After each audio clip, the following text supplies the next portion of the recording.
न्याय। तुलसी ने कहा है परहित। पाठ 16। पाठ 17। न्याय। तुलसी ने कहा है परहित सरसी धर्म नहीं भाई। परहित के समान कोई धर्म नहीं है। वास्तव में मानव धर्म के मूल में भी यही विद्यमान है। दया धर्म का मूल है। करुणा, सहानुभूति अथवा दया व्यक्ति को परमार्थ के लिए प्रेरित करते हैं। यही परोपकार है। परोपकारियों के कारण ही धर्म जीवित है। अन्यथा भीड़ तो जैसे सबको रौंदती जा रही है। परहित की भावना रखने वाला एक एक पग सावधानी से उठाता और रखता है कि कहीं कोई चींटी अथवा कीट अकारण पैर के नीचे दबकर न मर जाए। ये अन्य की पीड़ा से द्रवित हो जाता है। उसे परोपकार में ही संतोष मिलता है। धर्म के मूल को जो समझता है वही निरंतर जागृत अवस्था में है। यही जागरण है। पात्र सिद्धार्थ कपिलवस्तु के राजकुमार।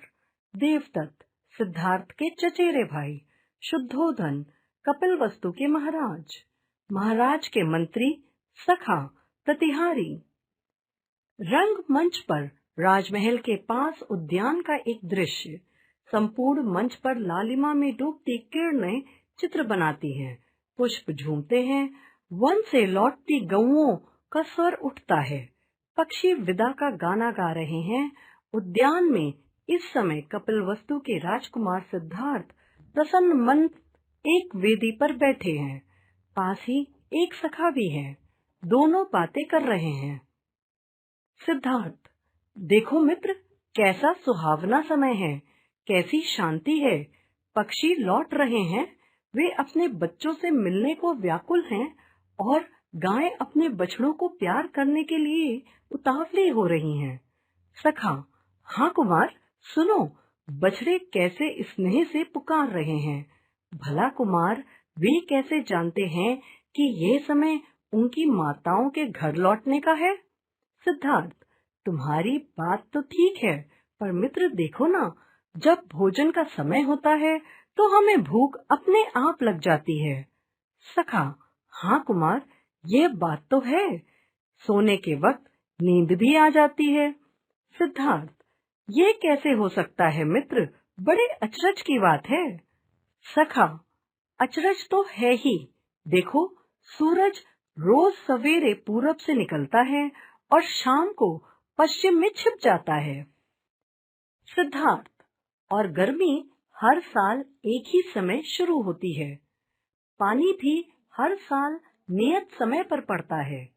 ऐसा मालूम होता है हर वस्तु का एक स्वभाव होता। पक्षियों के उड़ने की फड़फड़ाहट। सखा, ऊपर देखता हुआ, हाँ, शायद यही बात है। अरे कुमार, ऊपर तो देखो, कैसे सुंदर पक्षी हैं। सिद्धार्थ, ऊपर देखता हुआ, अरे मित्र, ये तो राजहंस हैं। सखा, देखो, इकट्ठे उड़ते हुए अच्छे लगते हैं। सिद्धार्थ, सचमुच अच्छे लगते हैं। इनकी गर्दन तो देखो, कैसे आगे को निकली हुई है। लगता है मानो हवा में तैर रहे हों। सखा, और तुम क्या समझते हो कुमार, क्या ये तैर रहे हैं? पानी पर चलना तैरना कहलाता है और हवा पर चलना उड़ना। सिद्धार्थ हंसकर, सच मित्र, तुम तो बहुत बातें जानते हो। सखा हंसकर, पर तुमसे कम। गुरुजी कहते थे सिद्धार्थ पिछले जन्म में अवश्य कोई योगी था। सिद्धार्थ अचरज से, सच? सखा, नहीं तो।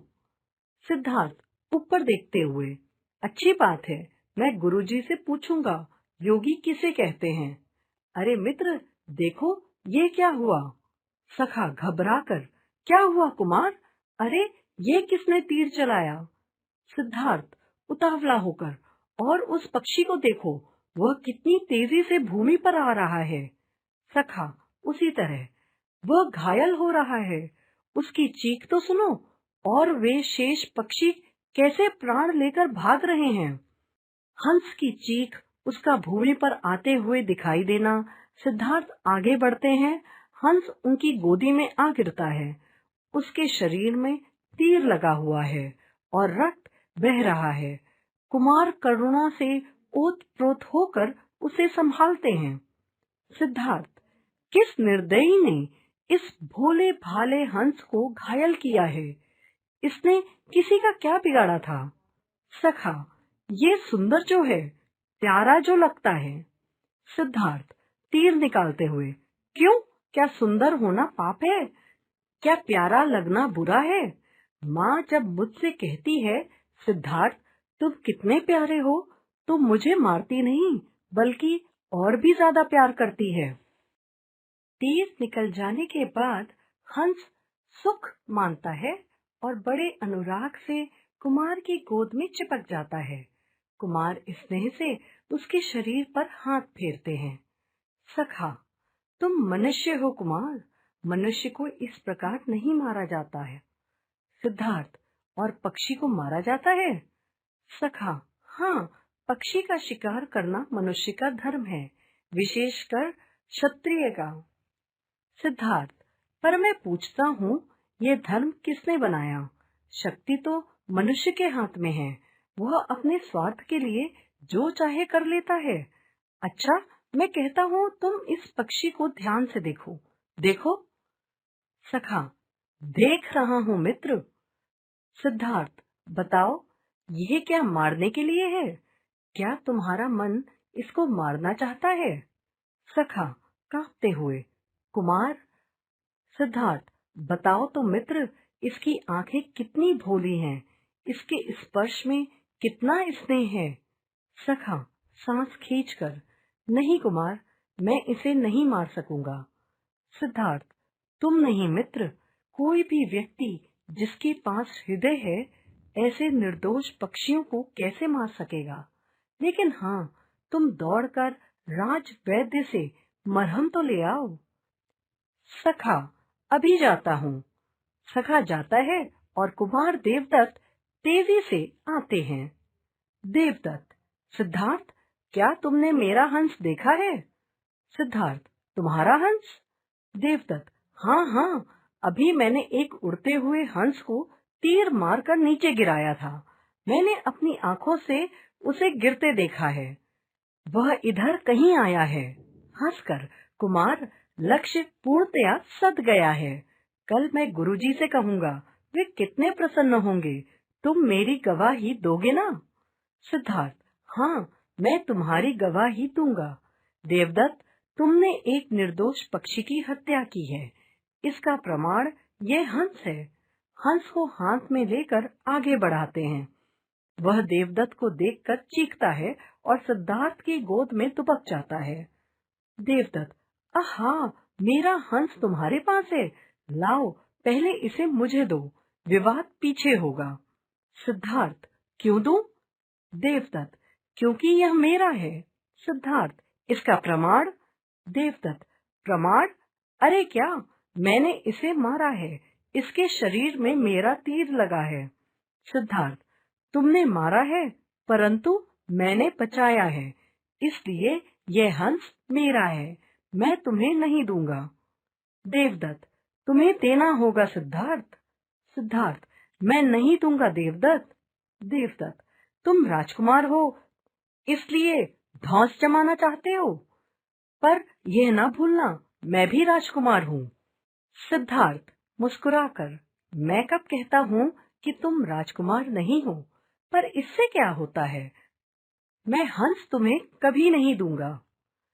सखा का प्रवेश। वह अचरज से देवदत्त को देखता है, फिर हंस को मरहम लगाता है। हंस फड़फड़ाता है, गोद में चिपक जाता है और फिर शांत हो जाता है।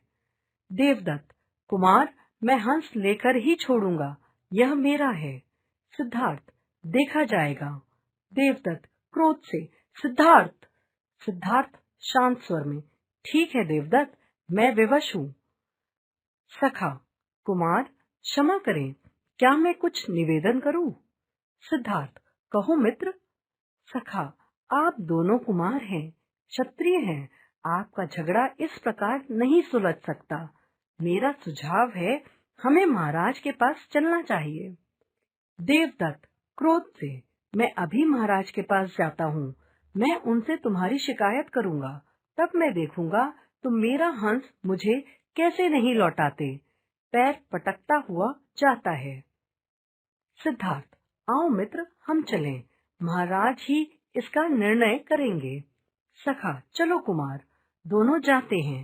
मंच पर महाराज शुद्धोधन की विशेष सभा का दृश्य। मंत्री अपने आसन पर बैठे हैं। महाराज का आसन कुछ ऊंचा है। मंत्री इस समय कुछ निवेदन कर रहे हैं। इसी समय प्रतिहारी प्रवेश करता है। प्रणाम करके वह खड़ा हो जाता है। महाराज पूछते हैं, महाराज, क्या है प्रतिहारी? प्रतिहारी, महाराज की जय हो। राजकुमार देवदत्त आने की आज्ञा चाहते हैं। महाराज, इस समय आने दो। प्रतिहारी लौटता है। मंत्री फिर कहने लगते हैं। कुछ ही क्षण में देवदत्त प्रवेश करता है। देवदत्त, मैं महाराज को प्रणाम करता हूँ। महाराज, देवदत्त, कहो इस समय कैसे आए? क्या उद्यान नहीं गए? देवदत्त, महाराज, मैं आपसे न्याय चाहता हूँ। राजकुमार मेरा हंस नहीं देते। महाराज मुस्कुराकर, राजकुमार सिद्धार्थ? देवदत्त, हाँ महाराज। महाराज, उसने तुम्हारा हंस छीन लिया है? देवदत्त, हाँ महाराज, मैंने उड़ते हुए हंस को अपने तीर से मारा था। वह राजकुमार के पास जा गिरा। वे अब उसे नहीं लौटाते। न्याय से वह हंस मेरा है। महाराज, कुमार अब कहाँ हैं? देवदत्त, प्रतिहारी, कुमार से कहो महाराज तुम्हें याद करते हैं। प्रतिहारी, जो आज्ञा महाराज। प्रतिहारी प्रणाम करके मुड़ता है। तभी राजकुमार सिद्धार्थ हंस को गोद में लिए वहां प्रवेश करते हैं। सिद्धार्थ, आपको प्रणाम करता हूँ महाराज। सखा, मैं भी महाराज को प्रणाम करता हूँ। महाराज। सिद्धार्थ, देवदत्त कहता है, तुमने उसका हंस छीना है, क्या ये ठीक है? जो हंस तुम्हारी गोद में है, क्या वही हंस है? सिद्धार्थ, जी महाराज, यही है। महाराज, क्या ये देवदत्त का है? सिद्धार्थ, जी नहीं, यह मेरा है। महाराज, तुम्हारा? देवदत्त शीघ्रता से, महाराज, ये हंस मेरा है, इसे मेरा तीर लगा है। सिद्धार्थ झूठ बोलता है। महाराज, शांत देवदत्त, क्रोध मत करो। तुम कहते हो ये हंस तुम्हारा है क्योंकि तुमने इसका आखेट किया है। देवदत्त, हाँ महाराज। महाराज, क्यों सिद्धार्थ, देवदत्त ठीक कहता है? सिद्धार्थ, जी महाराज, हंस का आखेट देवदत्त ने किया है। महाराज, तो फिर तुम कैसे कहते हो कि यह हंस तुम्हारा है? सिद्धार्थ, महाराज, देवदत्त ने हंस को मारा है, परंतु मैंने इसे बचाया है। बचाने वाला मारने वाले से बड़ा होता है। महाराज, पर सिद्धार्थ, क्षत्रिय अपना आखेट नहीं छोड़ सकता। हंस देवदत्त का आखेट है। सिद्धार्थ, ठीक है महाराज, क्षत्रिय अपना आखेट नहीं छोड़ सकता, परंतु क्षत्रिय शरणागत को धोखा नहीं दे सकता। हंस मेरी शरण में आ चुका है, मैं उसे नहीं लौटाऊंगा। सभा में फिर हर्ष उमड़ता है। राजकुमार शांत मन से हंस को सहलाते हैं। महाराज की आंखों में हर्षपूरित गर्व है। देवदत्त तिलमिलाता है। देवदत्त, महाराज, मैंने पहले हंस को मारा है, इसलिए यह मेरा है। सिद्धार्थ, पहले मारा था तभी तो मेरी शरण में आया है, बिना मारे यह मेरी शरण में कैसे आता? सब लोग स्तंभित होकर एक दूसरे को देखते हैं। महाराज, मंत्री जी, समस्या जटिल है, क्या आप कुछ रास्ते सुझा सकते हैं? मंत्री, महाराज, समस्या बड़ी आसान है, मुझे आज्ञा दें तो मैं अभी निर्णय किए देता हूँ। महाराज हर्षित होकर, नेकी और पूछ-पूछ, मंत्री जी, यही तो हम चाहते हैं। मंत्री, तो अभी देखिए महाराज। मुड़कर, हाँ कुमार देवदत्त, तुम कहते हो हंस तुम्हारा है। देवदत्त, जी हाँ, हंस मेरा है, मैंने इसे तीर से मारकर गिराया है। मंत्री, ठीक है, और राजकुमार सिद्धार्थ, तुम कहते हो हंस तुम्हारा है। सिद्धार्थ, हाँ मंत्री जी, मैंने इसे बचाया है। मंत्री, ठीक है। राजकुमार सिद्धार्थ, तुम हंस को यहाँ इस आसन पर बैठा दो। सिद्धार्थ, लीजिए बैठाता हूँ। राजकुमार सिद्धार्थ आगे बढ़कर हंस को आसन पर बैठा देते हैं। हंस फड़फड़ाता है। राजकुमार उसे पुचकारते हैं। सिद्धार्थ, डरो नहीं मित्र, तुम्हें कोई कुछ नहीं कहेगा, मैं यही हूँ। मंत्री, कुमार देवदत्त, यह हंस आसन पर बैठा है, तुम इसे बुलाओ तो। सभा अचरज से देवदत्त को देखती है। वह आगे बढ़कर हंस को पुचकारता है। देवदत्त पुचकार कर, आओ मेरे पास आओ। पक्षी डर कर पंख फड़फड़ाता है और चीखता है। मंत्री, कुमार देवदत्त, हंस तुम्हारे पास नहीं आना चाहता। राजकुमार सिद्धार्थ, अब तुम्हारी बारी है, तुम बुलाओ। सिद्धार्थ आगे बढ़ता है। सभी स्तंभित। सिद्धार्थ प्यार से, आओ मित्र, मेरी गोद में आ जाओ। सिद्धार्थ के कंठ से स्नेहपूरित शब्द निकलते ही हंस एकदम उड़कर उसकी गोद में आ चिपकता है। महाराज के नेत्र सजल हो जाते हैं। मंत्री गंभीर स्वर से कहते हैं। मंत्री, देखिए महाराज, पक्षी ने स्वयं इस प्रश्न का निर्णय कर दिया। ये राजकुमार सिद्धार्थ के पास रहना चाहता है, यह उन्हीं को मिले।